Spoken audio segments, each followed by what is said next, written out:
ko aduna hojik kan akhoi gi punsi di kri jisu krista gi mingda manga loinan akhoi gi punsi se sengat sagapat na tuna hojik ti kri tore taibang pan gi oipagi chawkhappa adu akhoi sengat la leikre ne ko taibang pan gi chawkhappa technology chakhap asina maram oirega kri tore akhoi gi punsi manga myam oikre ne ko especially hojik kan gi naha singi punsi di kri tore akhoi gi punsi di isor dumanda sengat pan na tuna kri tore technology da mobile da PUBG da Facebook da YouTube da WhatsApp da sengat kre ne maure ba maduna koi wakan no ne kri tore ishor ga na lai mina ga do atu gi mari do 700 lose oi han kre ishor ga thana ta han kre aduni amarom da ding nasai mobile smartphone da pura pai ba se ishor gi wisdom pi ga thu khan bani ne manduna maram oire ga ishor gi ming do ko mingli da chawhan lo hai bani ne afaba gi dam da sijinau nangi punsi ama ya ka ba oin ngai ne ishor na masi gi lambi udhan bani ne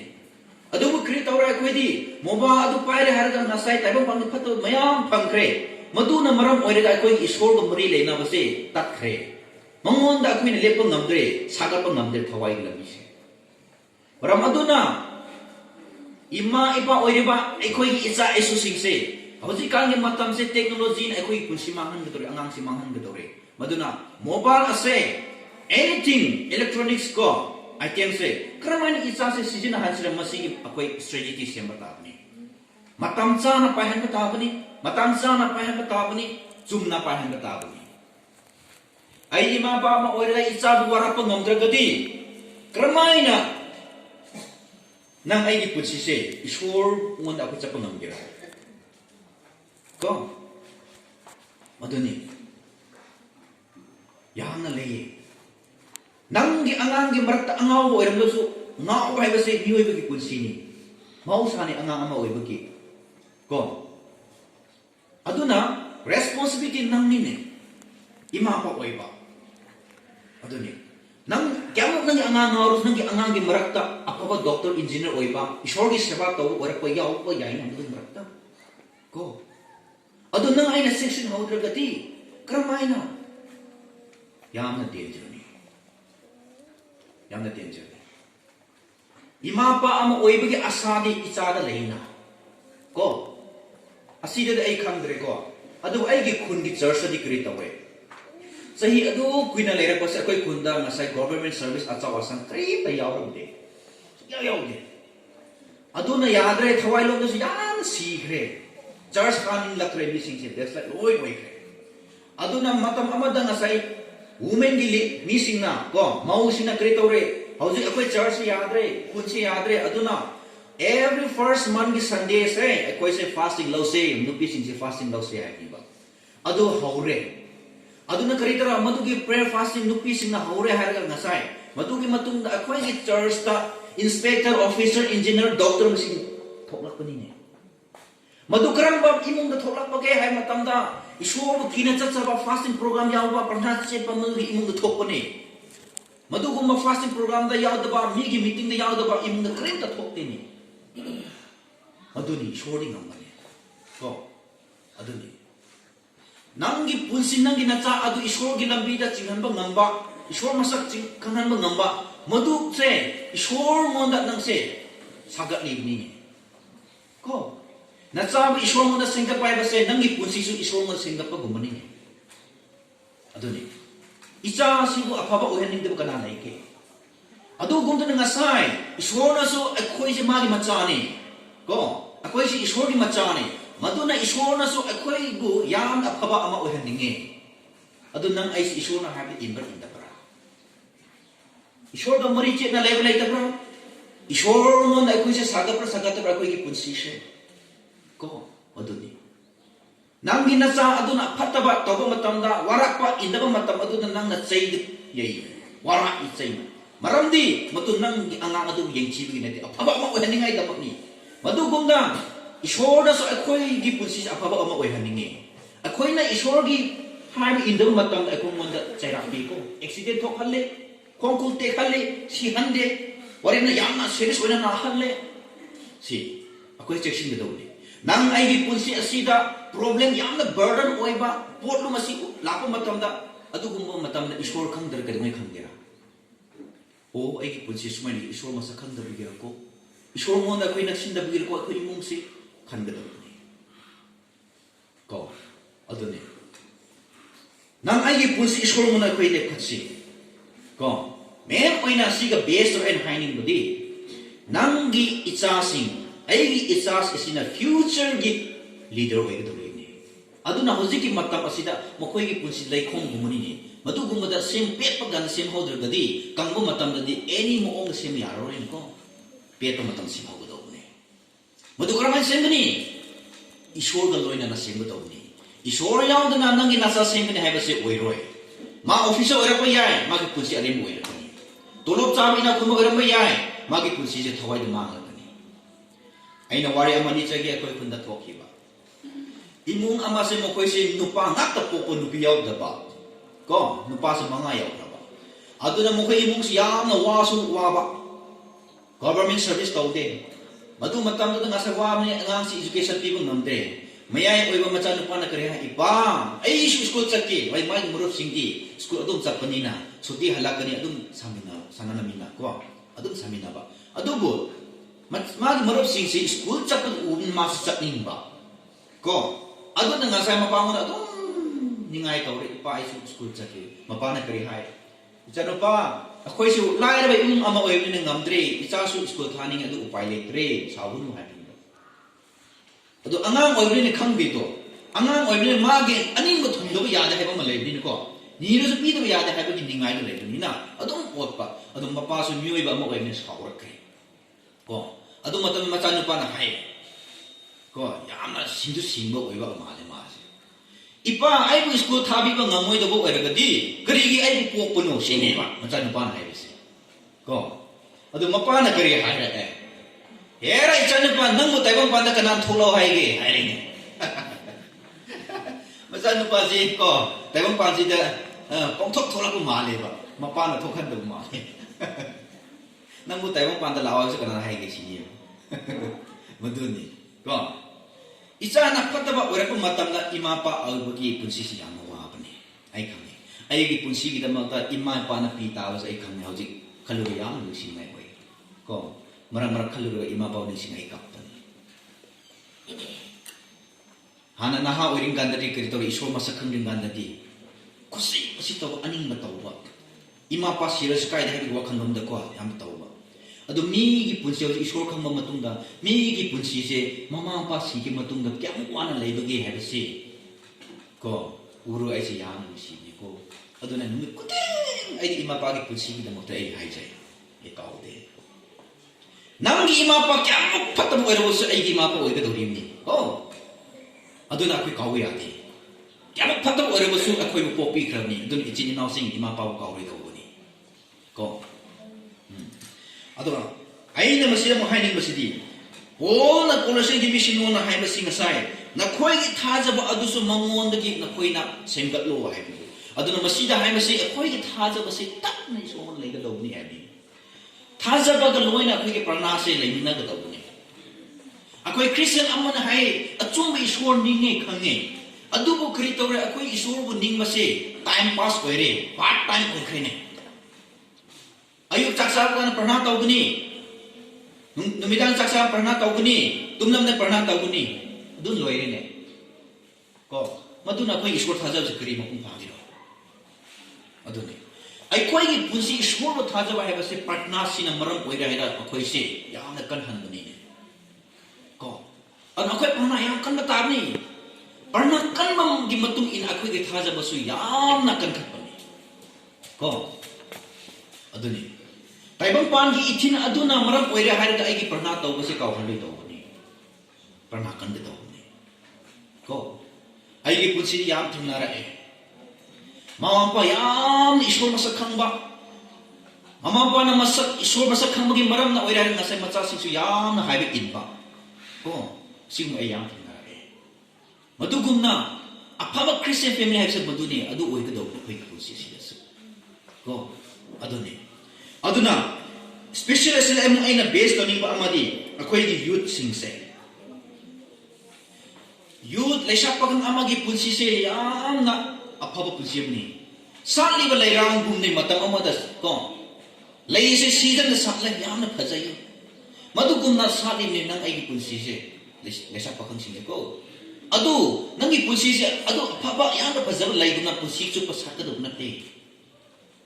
ꯃꯗꯨꯅꯤ ꯄ꯭ꯔꯣꯚꯔꯕꯁꯇ ꯍꯥꯏꯕꯁꯦ ꯀꯣ ꯀꯦꯟꯈꯤꯒꯅꯤꯅꯦ ꯃꯗꯨꯅꯤ ꯕꯥꯏꯕꯜꯅ ꯑꯩꯈꯣꯏꯒꯤ ꯄꯨꯟꯁꯤ ꯂꯩꯔꯥꯡꯗ ꯆꯥꯡꯗꯝꯅꯕꯁꯦ ꯀꯣ ꯑꯗꯨꯅꯤ ꯃꯁꯤꯗ ꯏꯕꯣꯛ ꯑꯃ ꯌꯥꯎꯋꯤ ꯑꯩꯅ ꯈꯜꯂꯨꯕꯗ ꯂꯩꯁꯥꯕꯤ ꯑꯣꯏꯔꯒꯗꯤ ꯌꯥꯝ ꯐꯖꯔꯝꯒꯅꯤꯅꯦ ꯍꯧꯖꯤꯛꯇꯤ ꯌꯦꯡꯉꯣ ꯃꯥꯕꯨ ꯄ꯭ꯔꯣꯄꯣꯁ ꯇꯧꯔ ꯂꯧꯕ ꯀꯅꯥ ꯂꯧꯅꯤꯡꯒ꯭ꯔꯥ ꯋꯥꯔꯤ ꯑꯃꯕꯨ ꯑꯗꯨꯅꯤ ꯃꯤꯑꯣꯏꯕꯒꯤ ꯃꯤꯠꯇ ꯐꯖꯕ ꯍꯥꯏꯕꯁꯦ ꯑꯗꯨꯅꯤ ꯀꯣ ꯍꯧꯖꯤꯛ ꯂꯩꯁꯥ ꯄꯥꯈꯪ ꯅꯈꯣꯏꯅ ꯐꯖꯕ ꯃꯇꯝ ꯑꯁꯤꯗ ꯀꯔꯤ ꯍꯥꯏ ꯕꯥꯏꯕꯜ ꯍꯥꯏꯕꯁꯦ ꯅꯈꯣꯏ ꯏꯁꯣꯔꯕꯨ ꯊꯥꯒꯠꯂꯨ ꯍꯥꯏꯕꯅꯤ ꯀꯣ ꯏꯁꯣꯔ ꯀꯤꯅ ꯆꯠꯂꯨ ꯍꯥꯏꯕꯅꯤ ꯃꯗꯨꯅꯤ ꯄꯣꯜꯅ ꯀꯣꯂꯣꯁꯤꯌꯟꯁꯀꯤ ꯃꯤꯁꯤꯡꯉꯣꯅ ꯍꯥꯏꯕꯁꯦ ꯃꯦꯝꯕꯔꯁꯀꯤ ꯃꯅꯨꯡꯗ ꯁꯣꯏꯗꯅ ꯃꯗꯨ ꯃꯔꯛꯇ ꯂꯩꯁꯥ ꯄꯥꯈꯪ ꯌꯥꯎꯔꯝꯒꯅꯤ ꯃꯗꯨ ꯄꯨꯝꯅꯃꯛ ꯂꯩꯁꯥ ꯄꯥꯈꯪꯁꯨ ꯏꯁꯣꯔꯒꯤ ꯃꯤꯅꯤ ꯑꯗꯨꯅ ꯅꯈꯣꯏꯁꯦ ꯅꯈꯣꯏꯒꯤ ꯊꯥꯖꯕ ꯏꯁꯣꯔꯕꯨ ꯀꯤꯅ ꯆꯠꯆꯕꯁꯦ ꯌꯥꯝꯅ ꯃꯄꯨꯡ ꯐꯥꯕ ꯑꯃ ꯑꯣꯏꯒꯗꯧꯕꯅꯤ ꯍꯥꯏꯕꯅꯤ ꯅꯈꯣꯏ ꯍꯧꯖꯤꯛ ꯌꯨꯝ ꯄꯥꯟꯗ꯭ꯔꯤꯕꯅꯤꯅ ꯂꯩꯁꯥ ꯑꯃ ꯄꯥꯈꯪ ꯑꯃꯒꯤ ꯄꯨꯟꯁꯤꯁꯦ ꯅꯨꯡꯉꯥꯏꯅ ꯍꯤꯡꯉꯣ ꯏꯁꯣꯔ ꯈꯪꯅꯕ ꯑꯩꯒꯤ ꯄꯨꯟꯁꯤꯗꯤ ꯀꯔꯤ ꯇꯧꯔꯦ ꯄꯥꯈꯪ ꯑꯃ ꯑꯣꯏꯕꯒꯤ ꯄꯨꯟꯁꯤ ꯑꯩꯗꯤ ꯅꯨꯡꯉꯥꯏꯍꯧꯗ꯭ꯔꯦ ꯈꯪꯂꯝꯗ꯭ꯔꯦ ꯀꯣ ꯈꯜꯂꯨꯔꯒ ꯑꯩꯁꯤ ꯅꯤꯡꯉꯝꯗꯦ ꯃꯇꯝ ꯌꯧꯈ꯭ꯔꯦ ꯅꯨꯄꯤ ꯊꯤꯈ꯭ꯔꯦ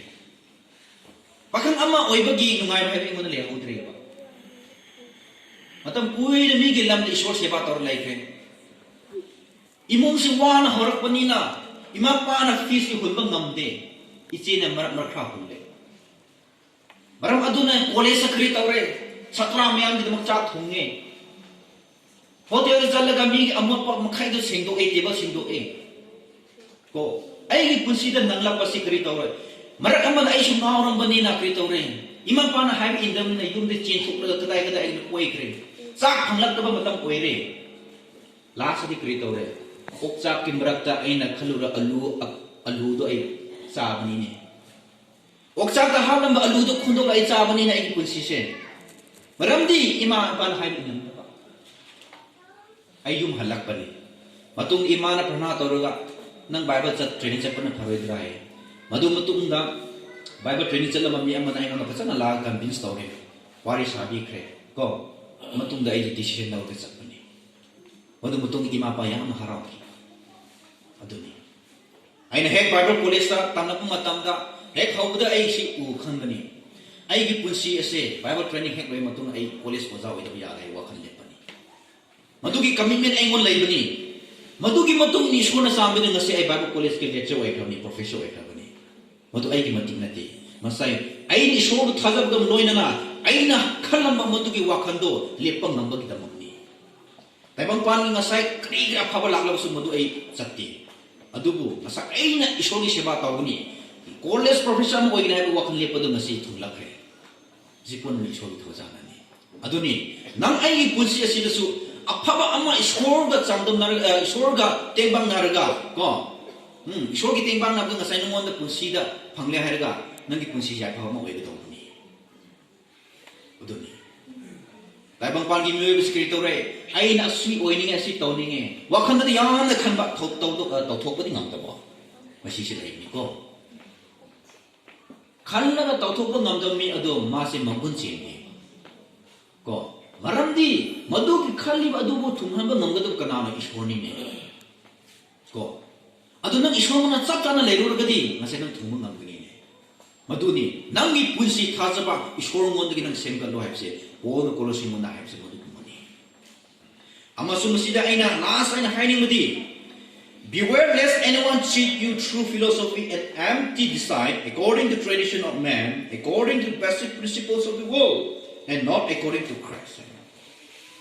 Kolosyaagi church ta kri tawkhre ngasai mi na lakle hairga church na lakle hairga church ke members singuna takpi kre karamba moong na takpi mo hai matamda ngasai ishor gi aningba oidaba ngasai phattaba gi ngasai thodok singdo madugumba gi wahai sing tambi kreba aranba gumba tambi kreba mukhamanda ko maduna pona Kolosyan gi church ke mi singona haibani नखोई ताइबंग पान की ओइबगी शक्ति ताइबंग पान में ओइबगी चटनाबा म्युइबगी चटनाबगी tradition इमा इपा इपुदगी चटनारप tradition को ताइबंग पान की ओइबगी हराव नुंगाइबगी मधु ना ओइरे हरगा नंगी पुंसी से मिनंबा ओहनगनु नंग चिंथिकनगनु ताइबंग पान की ओइरेबगी यामना वांखरबा फिलोसोफी अदुगुमना को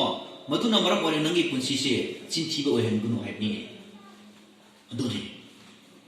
हौजिकान की पुंसी दी क्री तौरे ताइबंग पान की ट्रेडिशन ना थनख्रे अस करी तौरो इमा पा इपु सिंह तौरमने अखोय थादोप यादिने अखोय कल्चर ने हाइनद्रो हौजिक की करी तौरे अखोय की क्रिश्चियन सिंह से ट्रेडिशनल क्रिश्चियन है दु ओइख्रेबा को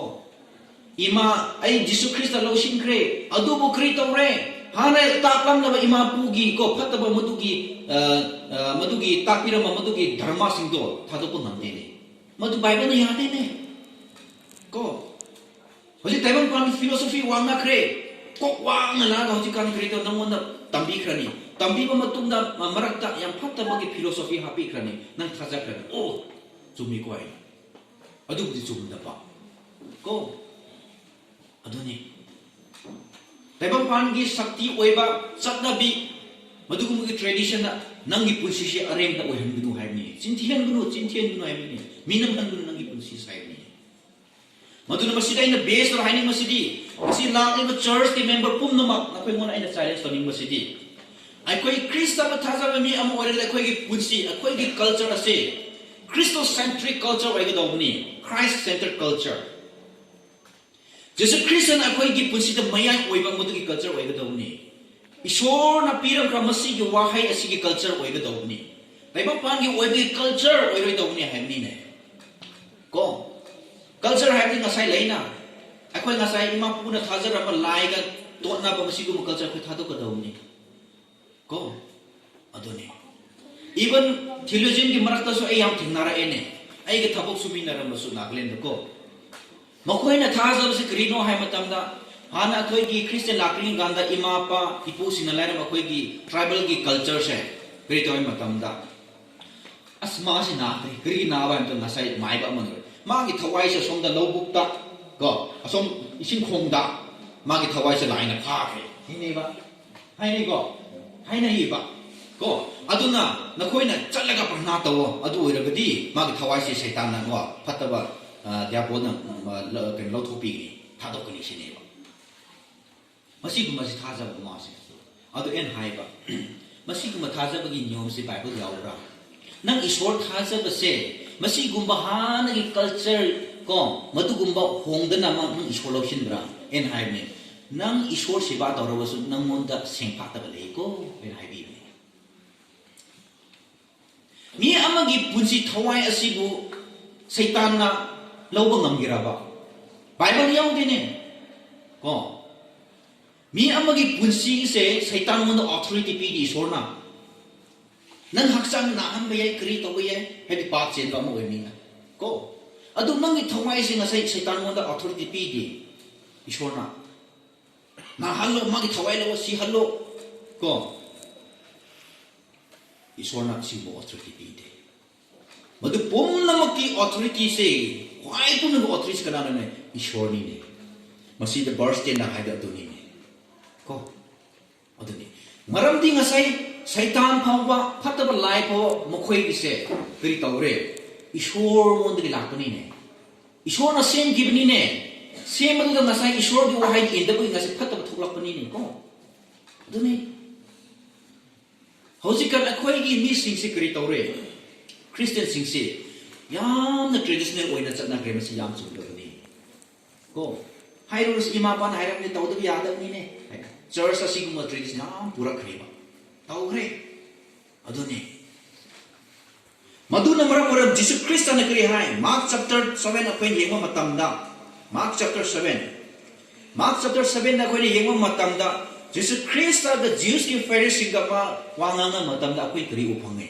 फेरिसी न करी हाय ओ मास्टर को जीसु बहायनी नंगी सेवक सिंदी खुचु हामदना चाइने